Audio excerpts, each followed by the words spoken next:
शिवाय।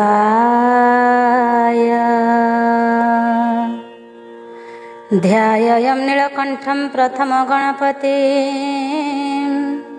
सर्वलोकैकनाथं नानाविद्यानिधानं त्रितयगुणयुतं त्रयक्षमकादिनेत्रम् पाशाभित्यङ्कुशांश्च वरधनुरगन् धारयन्तं त्रिशूलं भक्तानाकामदन्तं गिरिवरतनुजा प्राणनाथं महेशम् दिव्यकुण्डलहारमुज्ज्वल मस्तकोज्ज्वललोलितं गाढकुन्तलनेत्रमुज्ज्वल चन्द्रशीतलभासितं हस्तनिर्मलदण्डत्रिशूल भाले कोमलधारितं हे शिवापति पार्वतीपति त्राहि मां भवसागरम् ब्रह्मरूपिणि विष्णुमोहिनि सर्वक्षेत्रिणि शोभितं देहधारिणि विष्णुवासिनि रूपकामिनि शुचितं देवकामिनि नागपद्मिनि सर्वसुरमुनिसेवितं हे शिवापति पार्वतीपति त्राहि मां भवसागरम् बह्निकर्पूररूपभास्कर पादेन पुरगर्जितं चन्द्रभास्कर कान्तिप्रभाकर कर्मकेशर शुचितं भूतखेचर सिंहशार्दूल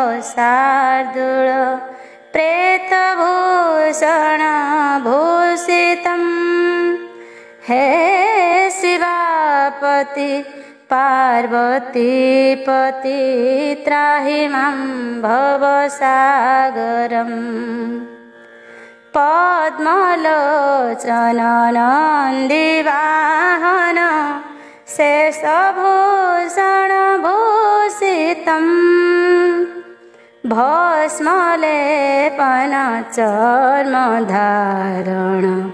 सृष्टिधारण प्राचितं पञ्चवानन काममर्धन जोगसाधन साधितं हे शिवापति पार्वतीपति त्राहि मां भवसागरम् देवकी नर देवगोचर भूधराधर भूषितं आदिगोचर जाह्नवीवर मन्त्रसाधन साधितं त्राहि मां शिव त्राहि मां शिव त्राहि मां हर भासितं हे शिवापति पार्वतीपति त्राहि मां भव सागरम्। नमस्कार। ओम नमः शिवाय। भागवत महापुराण ओडिया चैनल आपण मानक स्वागत। आसंतो आज ठारू शुणिबा आरंभ करिबा शिव पुराण। आपण माने चैनल जदि नुआ अछंती चैनल को सब्सक्राइब करि नियंतो ପ୍ରତିଦିନ 7ଟାରୁ 8ଟା ଯାଏ ଶିବ ପୁରାଣ ଶୁଣିବାକୁ ଜମା ଭୁଲିବେନି। ମନେ ରଖିଥିବେ, ସକାଳ 7ଟାରୁ 8ଟା ପର୍ଯ୍ୟନ୍ତ ଆସନ୍ତୁ ଶୁଣିବା ଶିବ ପୁରାଣ। ଶିବଙ୍କ ସ୍ତବ। ଜୟ ଜୟ ସଦା ଶିବ ପାର୍ବତୀ ରମଣ, ଜୟ ଜୟ ସଦା ଶିବ ଭୁଜଙ୍ଗ ଭୂଷଣ, ଜୟ ଜୟ ସଦା ଶିବ ଶଶାଙ୍କ ଶେଖର, ଜୟ ଜୟ ସଦା ଶିବ ବାବା ଦିଗମ୍ବର, ଜୟ ଜୟ ସଦା ଶିବ ଦେବ କୃତିବାସ, ପାର୍ବତୀ ଘେନିଣ ତବ କୈଳାସେ ବାସ, ଜୟ ଜୟ କପିଳାସ ବାସୀ ପଞ୍ଚାନନ, ତ୍ରିପୁରାରୀ ନାମ କରି ତ୍ରିପୁରା ନାଶନ, ସଦା ପରମ ବ୍ରହ୍ମ ପାଦ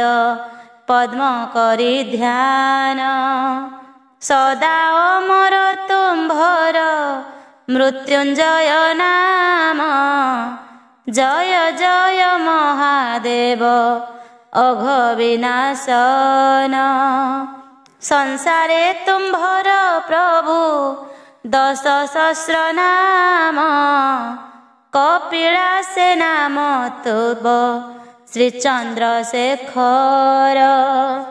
ଗୁପ୍ତ ଗଙ୍ଗା ଝରି ପଡ଼େ ପର୍ବତ ତଳର, କଳା ଚାନ୍ଦୁଆକୁ ଧଳା କରିଛ ହେ ହର, ବିଜେ କରି ହର ପ୍ରଭୁ ଭକ୍ତ ଦୁଃଖ ହରେ, ଭୁବନେଶ୍ୱରରେ ତବ ଲିଙ୍ଗରାଜ ନାମ, ଲଙ୍ଗଙ୍କ ରାଜନ ତହିଁ ହେଉଛ ପୂଜନ, ତୁମ୍ଭର ମହିମା ବଳେ ଭକତ ଆସନ୍ତି, ବିନାଶ କରୁଛ ପ୍ରଭୁ ଭକ୍ତଙ୍କ ଦୁର୍ଗତି, ଆରଡ଼ି ଧାମରେ ନାମ ଆଖଣ୍ଡଳ ମଣି, ଫଣି ବିଷ ହରି ଯାଏ ଦୟା କଲେ ମଣି,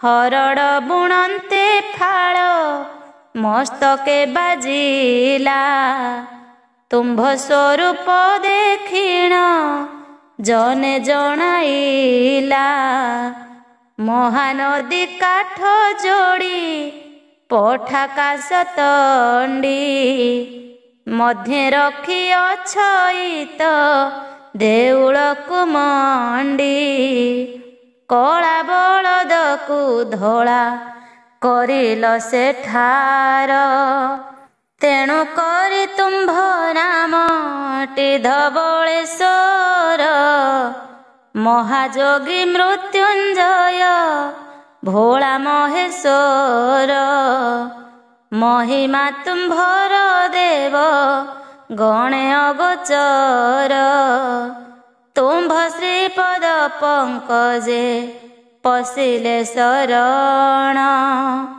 ଅଭୟ ବର ତାହାକୁ ଦିଅ ପଞ୍ଚାନନ, ଅକରମ ଦାନି ତୋତେ ଜଗତ କହଇ, କରମେ ନଥିଲେ ଦେଇ ପାର ଉମା ସାଇ, ତୁମ୍ଭ ବରେ ଦଶାନନ ହୋଇବ ବଳବାନ, 14 ଗଣ୍ଡା ବର୍ଷ ଯାଏ ରହିଲା ବଞ୍ଚିଣ, ସ୍ୱର୍ଗ ମର୍ତ୍ୟ ପାତାଳକୁ କରଗତ କଲା, ମହାବୀର ଜାଲିକାରେ ନାମ ରଖାଇଲା, ଦେବାସୁର ମିଳିମିଶି ମନ୍ଥିଲେ ବାହାର, ସେ ବିସତ୍ରା ସେ ସକଳ ଅତିଷ୍ଠ ହୋଇଲେ, ରକ୍ଷା ପାଇବା ପାଇଁ ସେ ତୁମ୍ଭଙ୍କୁ ସ୍ମରିଲେ। ପାନ କଲ ହଳାହଳ ଭୋଳା ମହେଶ୍ୱର। ବିଷ ପ୍ରଭାବରେ କଣ୍ଠ ହେଲା ତବ ନୀଳ। ବିପଦେ ଆପଦେ ଯେହୁ ତୁମ୍ଭଙ୍କୁ ସୁମରେ।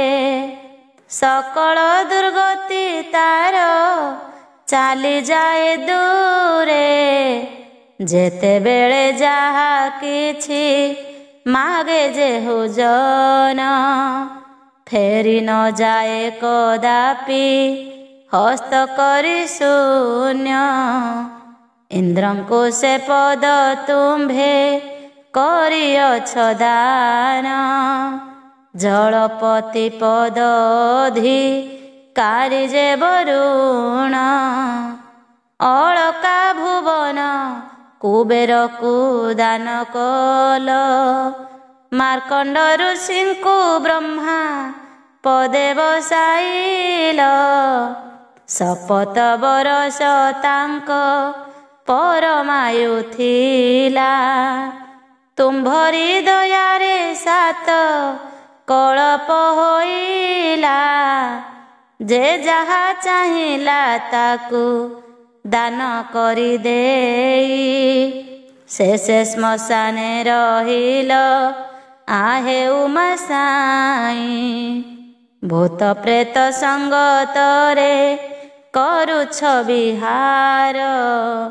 भूषण तुम्भर अटई जे हाड़माळ। जाकु आदर न करंती ए जे संसारी। तुम्भ ठारु अति प्रिय अटे से तुम्भरी। तैल बिहुने मस्तके केश ताम्र वर्ण। मस्तक देशरे गंगा करिछ धारण। सर्वांगे विभूति तुम्भे बोली होइअछ। चिलिका माटी तिलक पराय मारिछ। विषधर सर्पकु डरंती सदा जन। ताहाकु करिछ तुम्भे अंग से भूषण। पद ठारु शिर जाए सर्पमाळ माळ। अहनि सधुनि करुथांती फुफुकार। लाउ थाल धरी थाला बर जीवासन। भिक्षा करिबाकु जाओ त्रिशूल धरिण। डम्बरु बाद्य तुम्भर प्रधान अटई। षण्ढ बाहनारे भ्रमु थाओ उमा साई। धातुरा पान करिण सदामती भोळ। तांडव करिले कंपी उठई संसार। डिबी डिबी होई जेबे डम्बरु बाजई। 14 ब्रह्मांड तेबे थरिण उठई।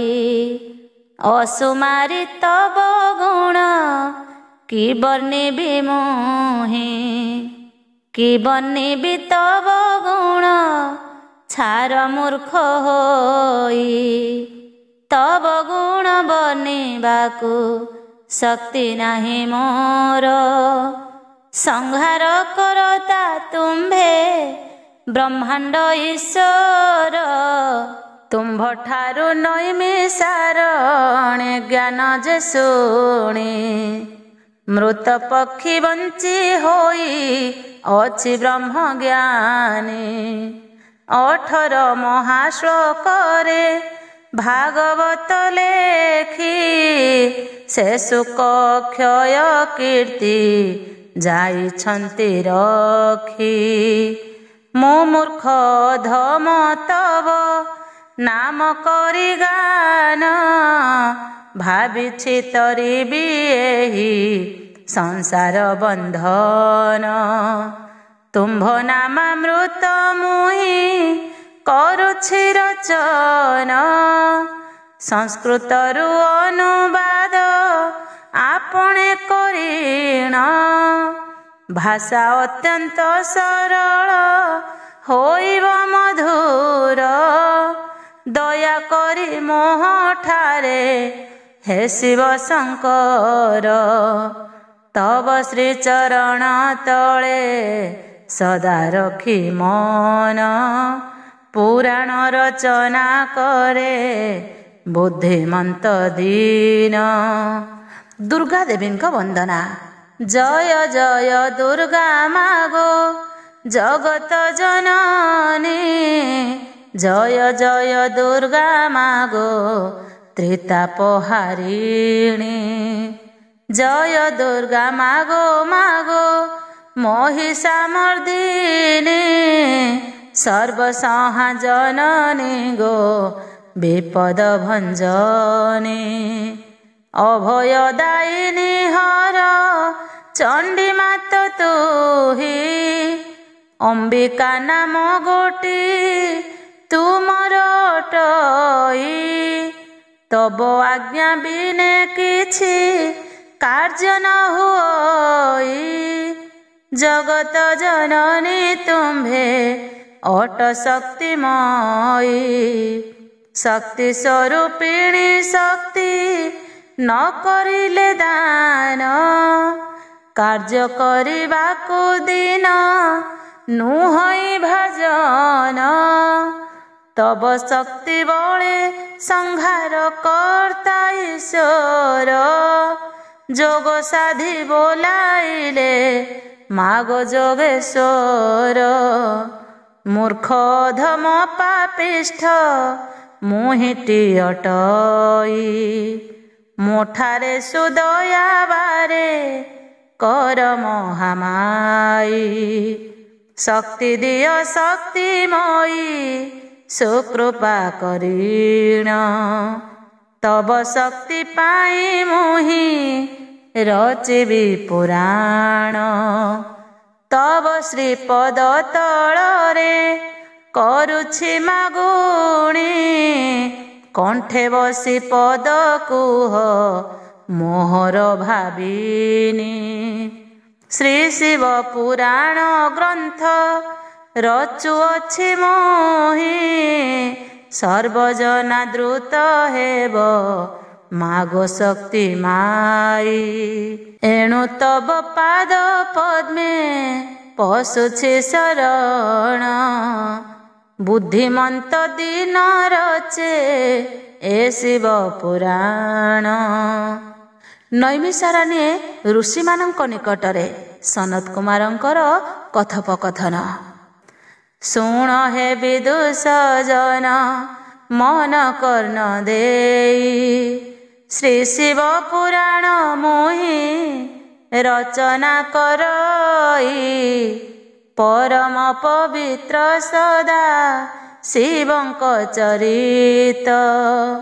ଶୁଣିଲେ ସର୍ବ ପାପରୁ ହୋଇବ ମୁକ୍ତ। ନୈମିଷାରଣ୍ୟରେ ଦିନେ ମିଳି ଋଷି ଗଣ। ଯଜ୍ଞ ଅନୁଷ୍ଠାନ ତହିଁ କରିଲେ ଭିଆଣ। ଅତ୍ରି ବ୍ୟାସ ସନକ ଯେ ସୌନକ ସହିତେ। ଯଜ୍ଞ ସ୍ଥାନେ ପରବେଶ ହେଲେ ଅକସ୍ମାତେ। ଯଜ୍ଞେ ଗବ୍ୟ ଘୃତ କଲେ ଆହୁତି ପ୍ରଦାନ। ପ୍ରଚଣ୍ଡ ନଳ ଶିଖା ଉଠିଲା ଗଗନ। ଘୃତ ଢାଳନ୍ତି ଅଗ୍ନିରେ ଉଚ୍ଚାରି ବେଦା ଜ୍ୟୋତି। ଓଙ୍କାର ବେଦ ଶବଦେ କମ୍ପିଲା ତ୍ରିକ୍ଷିତି। ତିନି ପୁରେ ଯେତେ ଦେବା ଦେବୀ ରହିଛନ୍ତି। ସମସ୍ତଙ୍କ ନାମରେ ଦେଲେ ସେ ଯେ ଆହୁତି। ହବି ପାଇ ତୁଷ୍ଟ ହେଲେ ସର୍ବଦେବଗଣ। ଯେ ଯାହା ପୁରକୁ ସର୍ବେ ଗଲେ ବାହୁଡ଼ିଣ।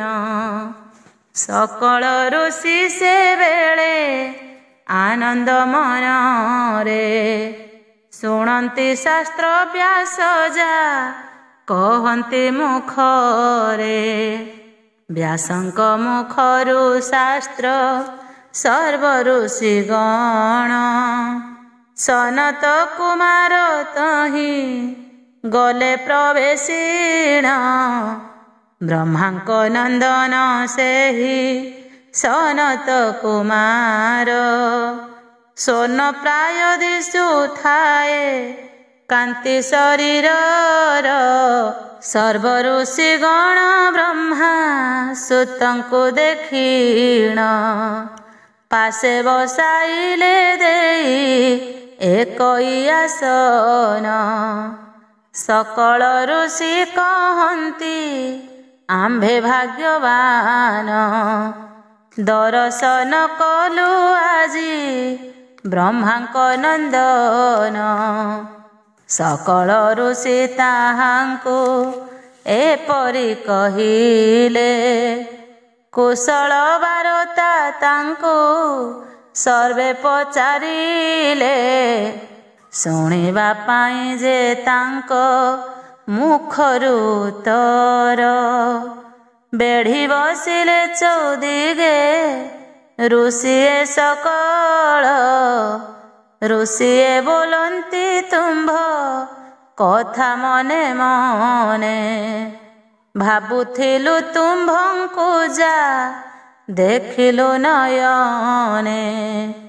ଠିକଣା ବେଳରେ ଆମ୍ଭ ଜାଣି କରି ମନ ପ୍ରବେଶିଲ ପାଇଲୁ ଯେ ତୁମ୍ଭ ଦର୍ଶନ। ସର୍ବଜ୍ଞ ପୁରୁଷ ତୁମ୍ଭେ ସନତ କୁମାର ଭୂତ ଭବିଷ୍ୟତ ପୁଣି ଜାଣିଛ ତ୍ରିକାଳ। ମହାଦେବଙ୍କୁ ତପରେ ସନ୍ତୋଷ କରିଣ ଷଡ଼ଶାସ୍ତ୍ର ଚାରି ବେଦ କରିଛ ପଠନ। ଜାଣିଅଛ ବ୍ରହ୍ମ ଜ୍ଞାନ ସାଂଖ୍ୟ ବ୍ୟାକରଣ ସର୍ବଶାସ୍ତ୍ରେ ଧୁରନ୍ଧର ଅଟନ୍ତି ଆପଣ। ଏକ କଥା ପଚାରିବୁ କୁହ ମୁନିରାଣ ଯେତେ ପୁରାଣ ସାର ଯେ ଶିବଙ୍କ ପୁରାଣ ତାହା ମଧ୍ୟ ପୁରୀ ରହି ଅଛି ସର୍ବଜ୍ଞାନ। ଶୁଣିବା ପାଇଁ କି ତେଣୁ ବଳି ଅଛି ମନ ଦୟା ବହି ପରକାଶ କରନ୍ତୁ ଆପଣ।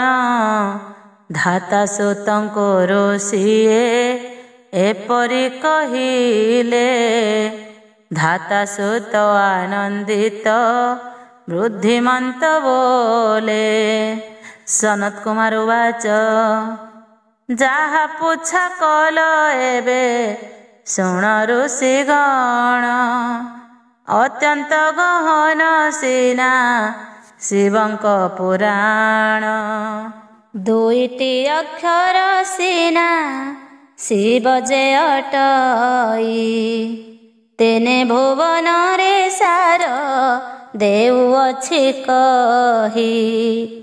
ତାହାଙ୍କ ଚରିତ ଯେଉଁ ଶାସ୍ତ୍ରରେ ଅଛଇ ସେ ପୁରାଣ ପୁରାଣର ମଧ୍ୟ ସାର ହୋଇ।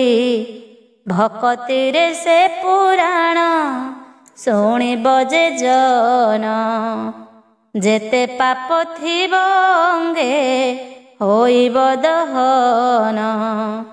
ଯମଦଣ୍ଡରୁ ସେ ଜନ ମୁକ୍ତି ଲଭିବ ଯମଦୂତେ ନ ଯିବେ ତା ପାଶକୁ ୟା ଧ୍ରୁବ। ଦିବ୍ୟ ରଥେ ବସି ଶିବ ପୁରକୁ ଗମିବ ଶିବ ଗଣଙ୍କ ସଙ୍ଗରେ ଆନନ୍ଦେ ରହିବ। ଯେ ବଣ ଯୁବତୀ ଏହି ପୁରାଣ ଶୁଣିବ। ବନ୍ଧ୍ୟା ମଡ଼ଛି ଦୋଷରୁ ମୁକ୍ତି ପାଇବ।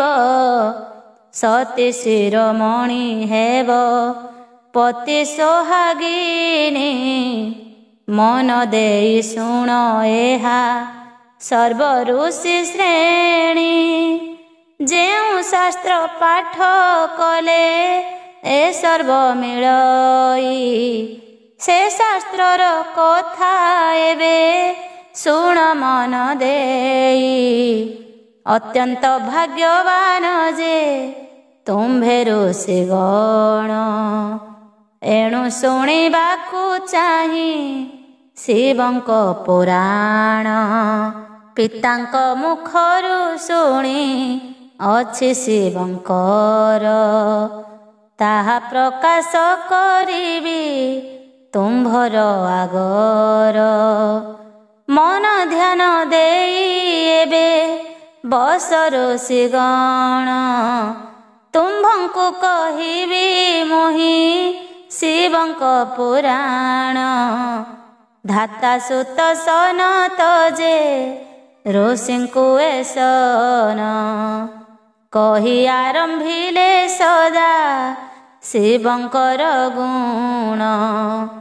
ଦିନ ବୁଦ୍ଧିମନ୍ତ ବସି ତହିଁ ଶୁଣୁଥିଲା। ସଦା ଶିବଙ୍କ ପୁରାଣ ରଚନା କରିଲା। ଧର୍ମ ଏକ ମହତ୍ତ୍ୱପଣିଆ। ସନତ କୁମାର ବାଚ। ଧାତା ସୁତ ସନତ ଯେ ଆନନ୍ଦିତ ହେଲେ। ସଦା ଶିବଙ୍କ ଚରିତ ବଖାଣି ବସିଲେ। ଶୁଣନ୍ତୁ ମୋର ବଚନ ସର୍ବ ଋଷି ଗଣ। ଧର୍ମର କହିବାଟି ସର୍ବ ବିବରଣ। ସତ୍ୟ ମାର୍ଗେ ସଦା ଚଳୁଥାଇ ଯେଉଁ ଜନ। ଦୂରରୁ ଦେଖିଲେ ତାକୁ ଡରଇ ସମନ। ଶିବଲୋକେ ବସଇ ସେ ଯାଇ ଅନ୍ତକାଳେ। ସତ୍ୟ ଧର୍ମ ସାର ସିନା ଅଟେ ସଂସାରରେ। ଅଧମୀ ମାନଙ୍କ ମୁଖ କରି ଦର୍ଶନ। ଶିବାଳୟେ ଗଲେ ପାପ ହୁଅଇ ମୋଚନ। ଶ୍ରେଷ୍ଠ ପାପୀଙ୍କ ମଧ୍ୟରେ ଯେ ପାପୀ ଅଟଇ। ଅନ୍ତେ ରୌରବ ନରକେ ପତନ ହୁଅଇ। ଧର୍ମାଧର୍ମ କଥା ଏବେ ଶୁଣ ଋଷି ଗଣ। ଆନ ଚରିତ ତାପରେ କରିବି ବଖାଣ। ଋଷିଗଣଙ୍କ ବାଚ। ସନତ କୁମାରଙ୍କର ମୁଖରୁ ଏ ସନ। ଶୁଣି ହର ସେ ପୁଛନ୍ତି ସର୍ବ ଋଷି ଗଣ।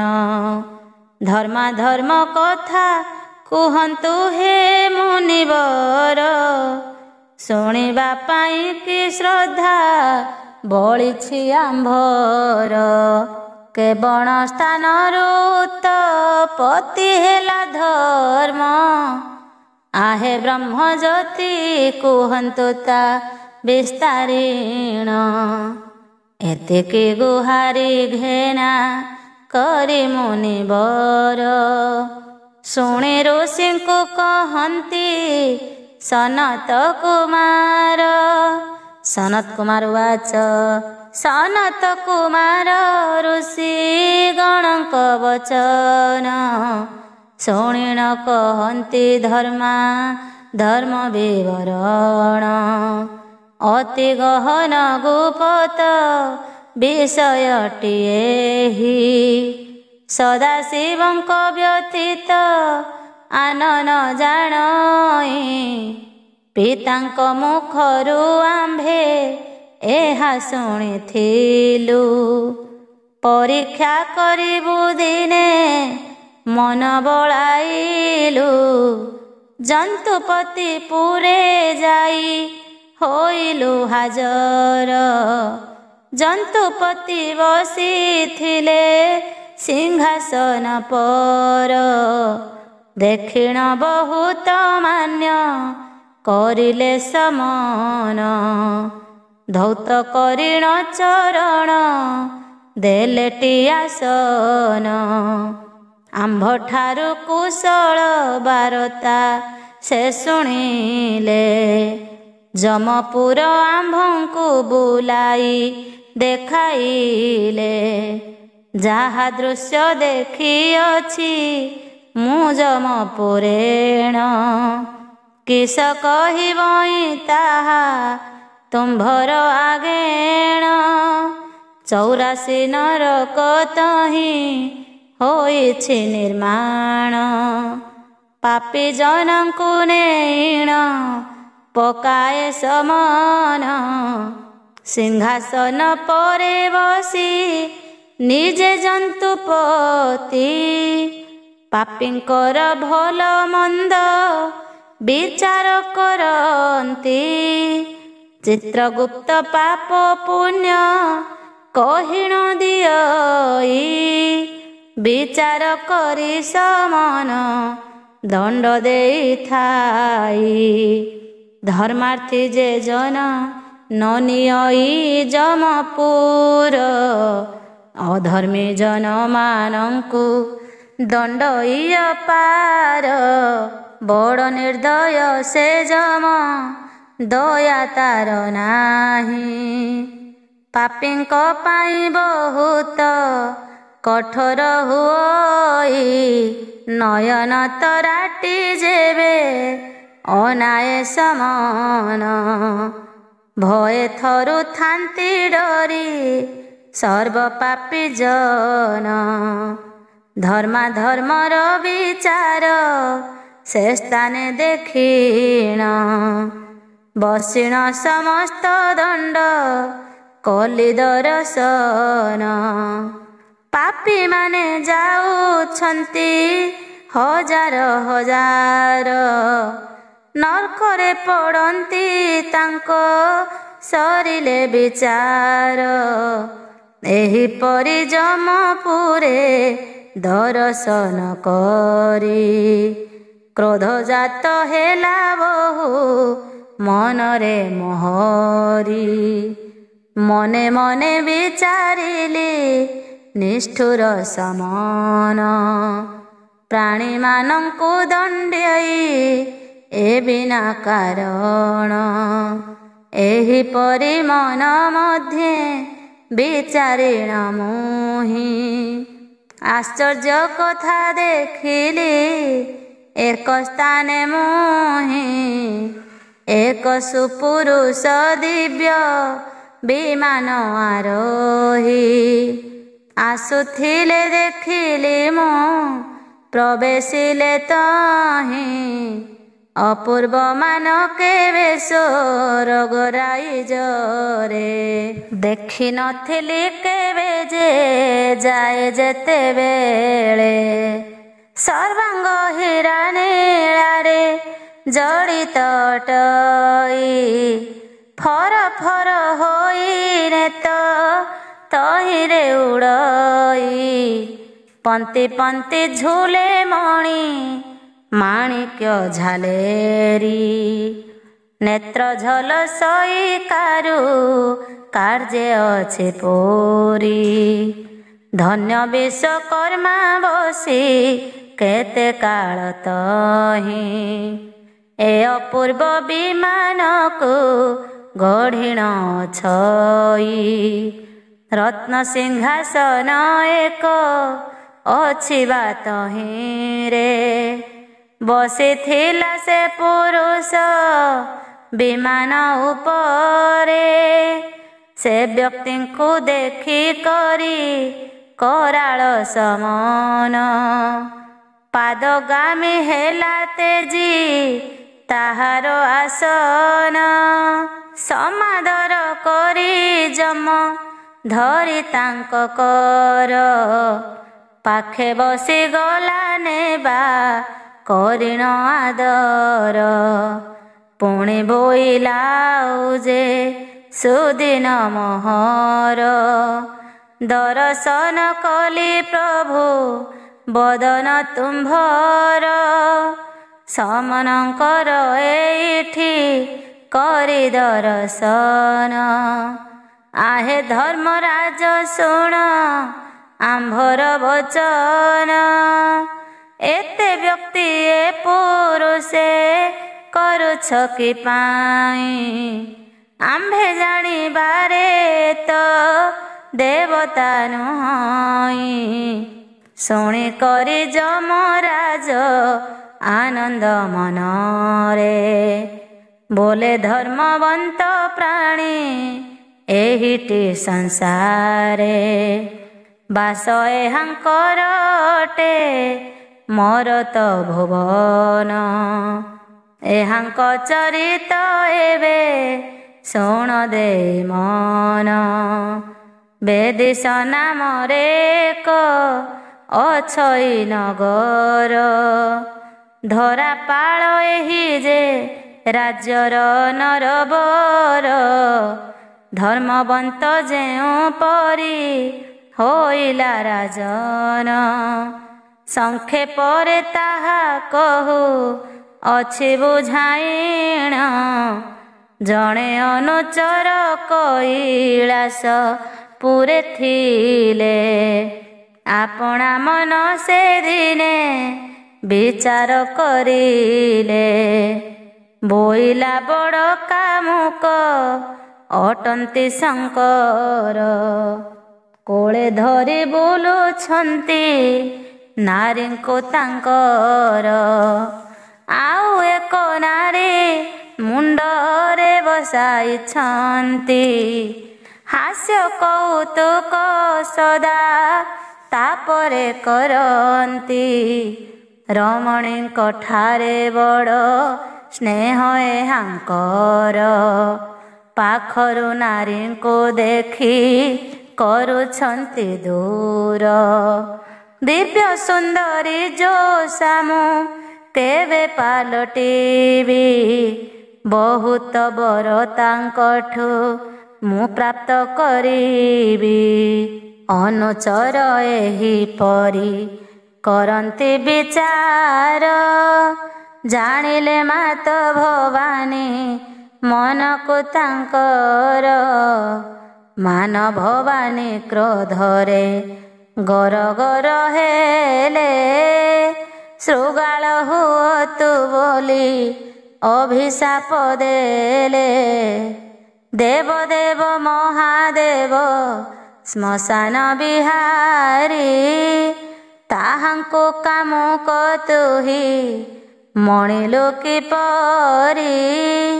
ଯେହୁ ମହାଯୋଗୀ ବ୍ରହ୍ମ ଚର୍ଯ୍ୟକୁ ପାଳିଣ। ଯାର କୋପାନଳେ ଭସ୍ମ ହୋଇଗଲା କାମ। ଆରେ ଅନୁଚର ତାଙ୍କୁ ମଣୁଛୁରିତର। ଜନ୍ମ ଜନ୍ମେ ଭୋଗୁଥାଅ ତାର ପ୍ରତିଫଳ। ଭୟରେ କାତର ହୋଇ ସେହି ଅନୁଚର। ପଡ଼ିଲା ଯାଇ ଦେବୀଙ୍କ ଚରଣ ତଳର। କର ଯୋଡ଼ି ବୋଲେ ମାତ ଅଜ୍ଞାନୀ ପାମର। ଅଜ୍ଞାନତା ହେତୁ କଲି ଏସନ ବିଚାର। ଅତ୍ୟନ୍ତ ବିକଳ ଯହିଁ ହେଲା ଅନୁଚର। ବୁଝାଇ କହନ୍ତି ମାତ ସାପ ପ୍ରତିକାର। ବିତସ୍ତା ବେତ୍ରବତୀ ଯେ ଦୁଇ ନଦୀ ନାମ। ଯେଉଁ ସ୍ଥାନରେ ସେ ହୋଇ ଅଛନ୍ତି ସଙ୍ଗମ। ସେ ସ୍ଥାନରେ ପରବେଶ ହେବୁ ଯେବେ ଯାଇ। ଅଙ୍ଗରେ ପାପ ତୋହର ଜୀବଟି ପଳାଇ। ମାତାଙ୍କ ଆଜ୍ଞା ପାଳିଣ ସେହି ଅନୁଚର। ଶୃଗାଳ ରୂପକୁ ଧରି ବସେ ସେ ସ୍ଥାନର। ଅନେକ ବର୍ଷେ ସେ ତୀର୍ଥେ ପରବେଶ ହେଲା। ଅନାହାରେ ସେ ସ୍ଥାନରେ ପଡ଼ିଣ ରହିଲା।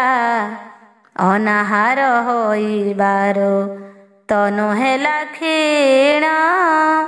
ସେହି ସ୍ଥାନରେ ଶୃଗାଳ ଲୋଭିଲା ମରଣ। ଦିବ୍ୟ ବେଶକୁ ଧରିଲା ସେହି ମୃତ୍ୟୁ ପରେ।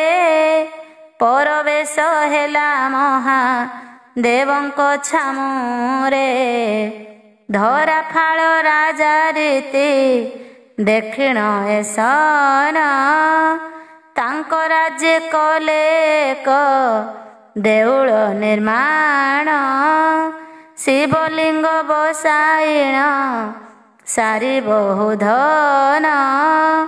ମନ୍ଦିର ପ୍ରତିଷ୍ଠା କାର୍ଯ୍ୟ ସାରିଲା ରାଜନ। ଜମିବାଡ଼ି ଦେଉଳ ନିମିତ୍ତ ଖଞ୍ଜାଇଣ।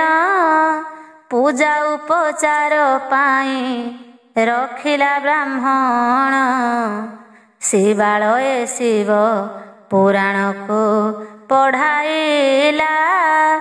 ମନଯୋଗେ ଦେବା ସର୍ବ ନୃପତି ଶୁଣିଲା। ଦୁଃଖୀ ରକ୍ଷୀକୁ ଦେଖିଦେଲା ମିଷ୍ଟାନ୍ନ ଭୋଜନ। ନରରାଣ ରଜନ କଲା ବହୁ ପୁଣ୍ୟ। କିଛି ଦିନ ଅନ୍ତେ ମୃତ୍ୟୁ ହୋଇଲା ତାହାର। ସେବି ଥିଲା ନୃପ ଗଲା ସ୍ୱର୍ଗପୁର। ଏହି ସେହି ନରପତି ମୂତ ଋଷିଗଣ। ଧରାପାଳ ଅଟଇ ଯେ ତାହାଙ୍କର ନାମ। ଯମ ମୁଖ ଶୁଣି ହେଲୁ ଆନନ୍ଦି ଯମନ। ପ୍ରଶଂସା କରିଲୁ ଧନ୍ୟ ଧନ୍ୟ ନୃପରାଣ। ପୁନଃ ଏକ ଦିବ୍ୟ ଯାନ ତହିଁ ପ୍ରବେଶିଲା। ସେ ଯାନରେ ପୁରୁଷଟି ତହିଁ ବସିଥିଲା। କିଏ ସେ ମହାତ୍ମା ଯହୁଁ କରି ଉତ୍ଥାପନ। ମନ ତାଙ୍କ ଉଚିତ କହେ ଯେ ବଖାଣିଣ। ତାହାଙ୍କ ଚରିତ ଏବେ ଶୁଣ ମନ ଦେଇ। ସଂକ୍ଷେପରେ ଧାତା ସୁତ ତୁମ୍ଭଙ୍କୁ କହଇ। ମାନବ ରୂପରେ ଧରା ତଳେ ଜନ୍ମିଥିଲା। ଯୋଗିଆଳେ ଗଣ୍ଡା ଏକ ଚାଉଳ ନ ଦେଲା। କୁପ୍ରକୃତି ନିଷ୍ଠୁର ଏ ଅତୀବ କୃପଣ। ନ କରେ କାହାକୁ କାଣି କଉଡ଼ିଏ ଦାନ। ଶିବଙ୍କ ପୁରାଣ ସଦା କରଇ ପଠନ। ଆବର ତାଙ୍କର ଗୁଣ करे करितन। शिव शिव दिवानिसी करई गायन। दिने तांको अन्य देव न करे पूजन।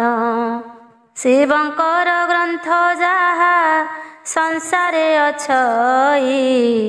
समस्त पाठ करे जे आनंदित होई।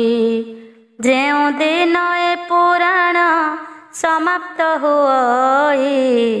दुखी रंकी कुड़ा किण भोजन दियई। सोन दान दिए ब्रह्मे करिण पूजन।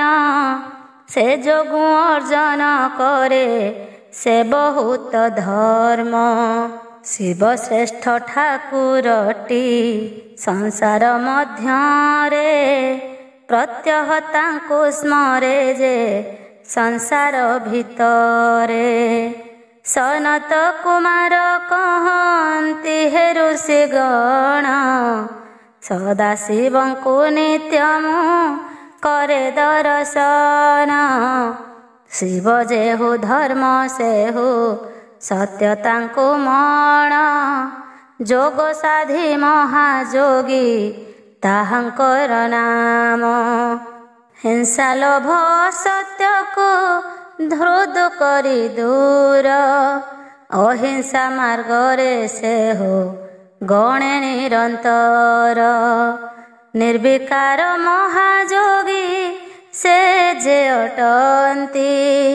ସଂସାରର ମାୟା ଜାଲ ଏକା କାଟିଛନ୍ତି। ସେ ପ୍ରଭୁଙ୍କ ପଦ ତଳେ ମନ ଧ୍ୟାନ ଦେଇ।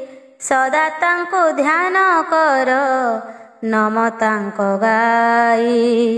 ଈର୍ଷା ଦେଶ ଭାବ ମନୁ ଦୂରେଇ ଦେଖିଣ। ତନ ମଦ ଧନ ମଦେ ନ ବଜାଲା ମନ। ସଦାଶିବ ମହାକ୍ରୋଧ କରନ୍ତି ତାପରେ।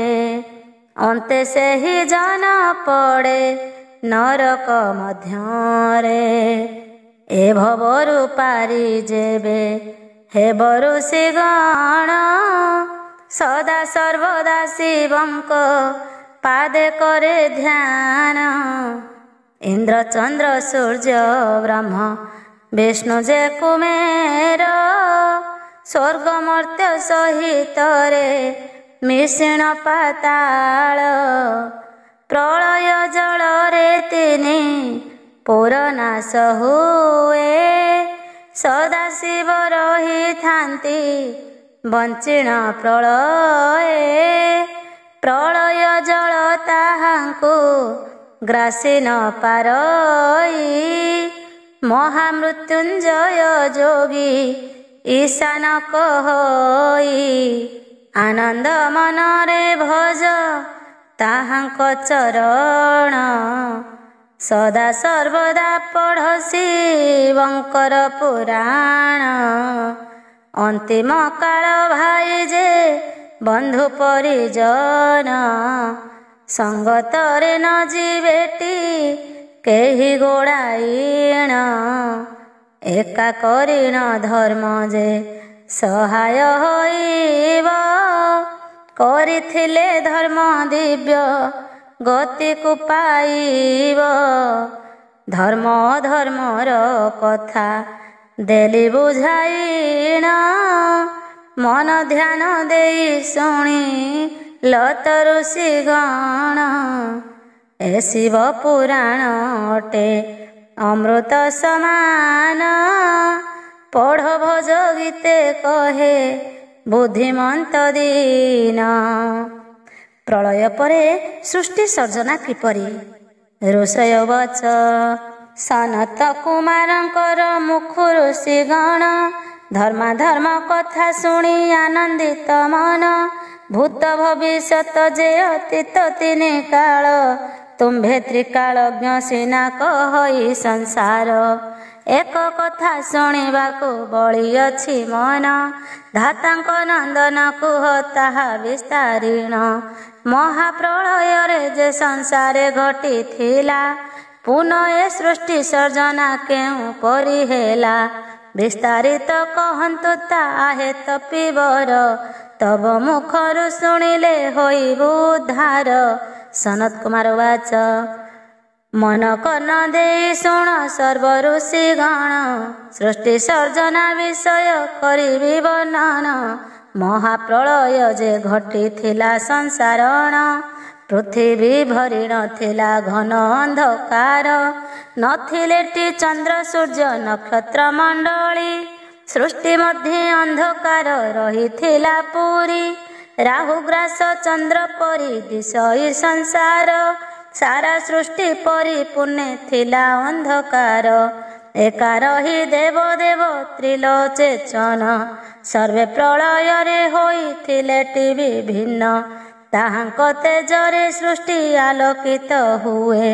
ସୂର୍ଯ୍ୟକାନ୍ତ ମଣିଷମ ତାଙ୍କ ବିପ୍ର ଥାଏ। ଆକାଶ ପାତାଳ ଯାଏ ପୁରୀ ଥାଏ ଜଳ। ପ୍ରଳୟର ଜଳ ହେଉ ଥାଇ କଳ କଳ। ସଂସାରରେ ପାପ ଭାର ହୋଇଲେ ପ୍ରବଳ। କିଛି ପ୍ରଭାବ ନଥାଏ ମର୍ତ୍ତେ ଧର୍ମର। ଧର୍ମ ଜାନ୍ତେ ପୃଥ୍ୱୀ ଦେବୀ ଧାର ଧାର ହୋଇ, ମୁଖରୁ ତାହାର ସଦା ସୁଧୀର ଗଳଇ। ଚୌଦିଗେୟ ନଳ ଶିଖା ପ୍ରବଳ ଜଳଇ, ପ୍ରଖର ଭାବରେ ଅଗ୍ନି ତାର ପ୍ରକାଶଇ। ରୁଧିର ଗରଳ ଯେବେ ବାସୁକି ଛାଡ଼ଇ, ପାତାଳର 10 ଦିଗ ବହନ କରଇ। ସେ ଅଗ୍ନିରେ ତେଜ କେହି ସହି ନ ପାରିଣ, ଛଟପଟ ହୋଇ ପ୍ରାଣୀ ଲଭନ୍ତି ମରଣ। ଅଗ୍ନିରେ ତଜରେ ନାଶ ହୁଅନ୍ତି ସକଳ, ଚାରି ମେଘ ବରଷେ ପ୍ରବଳୁ ଯେ ପ୍ରବଳ। ଚତୁର୍ଦିଗେ ଜଳ ଚାହୁଁ ଚାହୁଁ ଘୋଟି ଯାଏ, ଘଡ଼ଘଡ଼ି ଶବଦରେ ମେଦିନୀ କମ୍ପାଏ। ବସୁମତୀ ସେ ଆଘାତ ସହିପାରେ ନାହିଁ, ମସ୍ତକରୁ ବସୁମତୀ ଦିଏ ସେ ପକାଇ। ଭୂମିକମ୍ପ ହୋଇବାରୁ ପର୍ବତ ସକଳ, ଗଳି ନ ପଡ଼ନ୍ତି ସର୍ବେ ପାତାଳ ନଗର। ଚୌଦିଗେ ଜଳ ରାଶି ଘୋଟଇ ପ୍ରବଳ, ପ୍ରଳୟ ଗର୍ଜନ କରି ସିନ୍ଧୁ ଲଙ୍ଘେ କୂଳ। ବିରାଟ ପୁରୁଷ ଏ ସନକ ଦେଖି ରୀତି, ଅନନ୍ତ ନାଗ ଉପରେ ସୂକ୍ଷ୍ମ ରୂପେ ସ୍ଥିତି। କ୍ଷୁଦ୍ର ରୂପ ହୋଇ ଶୁଅନ୍ତି କଳ୍ପବଟରେ, ସକଳ ପ୍ରାଣୀଗଣଙ୍କୁ ଭରିଣ ଗର୍ଭରେ। 33 କୋଟି ଦେବତା ବ୍ରହ୍ମାଙ୍କ ସଙ୍ଗର, ଲୋପ ହୋଇ ଯାଆନ୍ତି ସେ ବ୍ରହ୍ମ ପ୍ରଳୟର। ବ୍ରହ୍ମେ ଲୟ କରି 1 ମାସ ସେ ବଞ୍ଚନ୍ତି, ପ୍ରଳୟ ଜଳ ତାଙ୍କର କରେ ନାହିଁ କ୍ଷତି। ଘନ ଅନ୍ଧକାର ଘଟିଥାଏ ପୃଥିବୀରେ, ଚନ୍ଦ୍ର ସୂର୍ଯ୍ୟ ନଉଅନ୍ତି ଆକାଶ ମାର୍ଗରେ। ମହାପ୍ରଳୟ ଜଳର ଲହଡ଼ି ଘାତରେ, ପଶନ୍ତି ସର୍ବେ ବିରାଟ ପୁରୁଷ ଦେହରେ। ବିରାଟ ପୁରୁଷ ନାମ କରିଣ ଧାରଣ, ପ୍ରଳୟ ଜଳୁ ବଞ୍ଚନ୍ତି ଦେବ ସଂକର୍ଷଣ। ଏହିପରି ଅତୀତ ହୋଇଲା ବହୁ କାଳ, ବ୍ରହ୍ମ ପ୍ରଳୟରୁ କାହିଁ ନକମଇ ଜଳ। ଦେଖିଏ ସନ ଦୁର୍ଦ୍ଦଶା ଦେବ ଦେବ ହର, ନିରାକାରଙ୍କୁ ଜାଣନ୍ତି ତପ କରି ଘୋର। ତପ କରିବାରୁ ଉଦୟ ହୋଇଲା ଜ୍ଞାନ, ବିରାଟ ପୁରୁଷ ନିଦ୍ରା ହୋଇଲା ଉଗନ। ପାଶକୁ ଶିବଙ୍କୁ ଡକାଇଣ ପରମ ବ୍ରହ୍ମ, ଅମାପ ଶକତି ତାଙ୍କୁ କରିଣ ପ୍ରଦାନ। ଶିବ ଶକ୍ତି ଦୁହେଁ ଯହୁଁ ଏକାକାର ହେଲେ, ସୃଷ୍ଟି ସର୍ଜନା ପାଇଁ କି ସମର୍ଥ ହୋଇଲେ। ପଞ୍ଚମହାଭୂତ ଜ୍ଞାନ ଉତ୍ପନ୍ନ କରିଲେ, ପ୍ରକୃତି ଗଣ ତହିଁରୁ ସମ୍ଭୂତ ହୋଇଲେ। ଶବ୍ଦ ସ୍ପର୍ଶ ରୂପ ରସ ଗନ୍ଧ ଏକ ହେଲେ, ଏମାନଙ୍କ ଠାରୁ ପରାଣ ଉତ୍ପନ୍ନ ହେଲେ। ସମାନ ବ୍ୟାନ ପାନ ଉଦାନରେ ବ୍ୟାନ, ଏମାନଙ୍କ ଠାରୁ ଜାତ ହୋଇଲା ତ୍ରିଗୁଣ। ତ୍ରିଗୁଣ ଜନମ ହେଲେ 3ଟି ଠାକୁର, ବ୍ରହ୍ମା ବିଷ୍ଣୁ ତମ ଗୁଣ ଧାରି ମହେଶ୍ୱର। ନାରାୟଣ ସତ୍ୱଗୁଣ ଜନମ ଲଭିଲେ, ଭରଜ ଗୁଣକୁ ଧରିଣ ଧାତା ଜନମିଲେ। ଅଦେହି ସେ ସଦା ଶିବ ଧରି ତମ ଗୁଣ, ଜଗତର ମୂଳାଧାର ସେ ହେଲେ ଜନମ। ଯୁଗ ଯୁଗ ରହିଥାନ୍ତି ହୋଇଣ ଅମର, ବ୍ରହ୍ମା ବିଷ୍ଣୁ ଜନମ ଲଭନ୍ତି ତତ୍କାଳ। ସଦାଶିବ ମହାଯୋଗୀ ଯୋଗକୁ ସାଧୀଣ, ମୃତ୍ୟୁଞ୍ଜୟ କରି ତାଙ୍କ ମୃତ୍ୟୁଞ୍ଜୟ ନାମ। ଅମର ହୋଇଣ ସଦା ଶିବ ରହିଥାନ୍ତି, ଥରକୁ ଥର ସେ ସୃଷ୍ଟି ସର୍ଜନା କରନ୍ତି। ଦେବଙ୍କ ମଧ୍ୟରେ ଶ୍ରେଷ୍ଠ ଅଟନ୍ତି ଶଙ୍କର, ମହାଦେବ ନାମ ଗୋଟି ତେଣୁ ତାହାଙ୍କର ତାଙ୍କଠାରେ ତିଳେ ମାତ୍ର ବିକାରଟି ନାହିଁ। ନିର୍ବିକାର ବୋଲି ତାଙ୍କୁ ପୁରାଣ କହି ଭୂତମାନଙ୍କୁ ଆୟତ୍ତେ ରଖିଣଛନ୍ତି। ତେଣୁ ଭୂତନାଥ ବୋଲି ସକଳ ଜାଣନ୍ତି। ଧାତୁର ପାନ କରନ୍ତି ହୋଇଣ ସେ ଭୋଳ। ଭୋଳାନାଥ ନାମ ଗୋଟି ଅଟଇ ତାଙ୍କର। ସେ ପ୍ରଭୁଙ୍କର ମହିମା ଅପାର ଅଟଇ। ସଂସାରରେ ମହାବଳୀ ପାର୍ବତୀଙ୍କ ସାଇଁ। ଶକ୍ତିକୁ ରଖିଅଛନ୍ତି ପାଶରେ ତାଙ୍କର। ଶକ୍ତି ଯେ ପାର୍ବତୀ ଅର୍ଦ୍ଧାଙ୍ଗିନୀ ତାହାଙ୍କର। ସେ ଦେବୀଙ୍କ ସମକକ୍ଷ ନାହିଁ କେ ସଂସାରେ। ନିମିଷକେ ଇଚ୍ଛା କଲେ ସର୍ବଦହି ପାରେ। ଶିବଙ୍କ ଉପରେ ଶକ୍ତି ଆନନ୍ଦ ହୋଇଣ। ଯୁଗେ ଯୁଗେ ରହିଛନ୍ତି ତାହାଙ୍କୁ ମଣିଣ। ଦୁଷ୍ଟଗଣ ଉତ୍ପାତ ହେଲେ ସଂସାରରେ। ଶକ୍ତିଙ୍କୁ ପେଶନ୍ତି ସେହି ଦୁଷ୍ଟ ନାଶିବାରେ। ସେ ଶକ୍ତି ବଳରେ ଯୁଗ ଯୁଗ ଭୋଳାନାଥ। ଧରାରୁ ନାଶ କରନ୍ତି ସେ ମୂଢ଼ ଦଇତ। ତାହାଙ୍କର କଥା କେତେ କହିବଇ ମୁହିଁ। ସେ ସତ୍ୟ ସେହୁ ଧର୍ମ ଯେ ସକଳ ଅଟଇ। ଶତ୍ରୁ ବୋଲି କହି ତାର ସଂସାରରେ ନାହିଁ। ସଭିଙ୍କୁ ଉଦୟ କରିଛି ସେହି ମହାମାଇ। ଅହିଂସା ପରମ ଧର୍ମ ଶୁଣ ଦେଇ ମନ। ଅହିଂସା ଯେ ଚଳଇ ଜଗତରେ ଧନ୍ୟ। ହିଂସା ଭାବ ଯେବେ ମନୁ କରିଦେବ ଦୂର। ପ୍ରିୟ ହୋଇବ ଜନ ସକଳ ଯେ ଜନର। ପରମ ଧର୍ମ ଅଟଇ ଅହିଂସା ପାଳନ। ଧର୍ମବନ୍ତଙ୍କ ମଧ୍ୟରେ ସେହୁ ଅଗ୍ରଗଣ୍ୟ। ଯୁଧିଷ୍ଠିର ରାଜା ଥିଲେ ଦ୍ୱାପର ଯୁଗରେ। ସତ୍ୟକୁ ଆଧାର କରି ଜିଣିଲେ ସମରେ। ସ୍ୱଦେହରେ ସ୍ୱର୍ଗପୁର କରିଲେ ଗମନ। ଲେଶ ପାପ ନ ଲାଗିଲା ତାହାଙ୍କ ଅଙ୍ଗେଣ।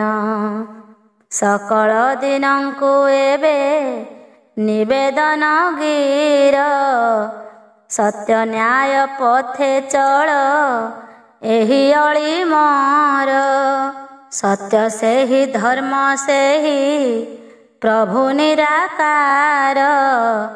ଯୁଗେ ଯୁଗେ ରହିଛନ୍ତି ଆଜର ମୋର। ମୋହର ଏ ଉପଦେଶ କରିଣ ଗ୍ରହଣ। ସଦାଶିବଙ୍କ ଚରଣ ପସନ୍ତୁ ଶରଣ। ସଦଜ୍ଞାନ ବୁଦ୍ଧି ଦେବେ ଭୋଳା ମହେଶ୍ୱର। ଲୋଭ ମୋହ କ୍ରୋଧ ସିନା ହୋଇଯିବ ଦୂର। ପ୍ରଭୁ ସର୍ବଦା ମଙ୍ଗଳ ତୁମ୍ଭର କରିବେ। ମଙ୍ଗଳମୟ କୃପା କଣିକା ଦାନ ଦେବେ। ସଦାଶିବ ଯେଉଁ କାର୍ଯ୍ୟ ନ କରେ ବରଣ। ସେହି କାର୍ଯ୍ୟ ନୁହଁ ଶୁଭ କାର୍ଯ୍ୟରେ ଗଣନ। ଶିବଙ୍କର ପାଦୋଦକ ପାଏ ଯେଉଁ ଜନ। ତା ଅଙ୍ଗ ପବିତ୍ର ଜାଣ ହେ ସୁଜ୍ଞାନୀ ଜନ। ସୃଷ୍ଟିର ମୂଳ କରତା ପ୍ରଭୁ ଭୋଳାନାଥ, ତାଙ୍କ ଚରଣେ ନମଇ ଦିନ ବୁଦ୍ଧିମନ୍ତ।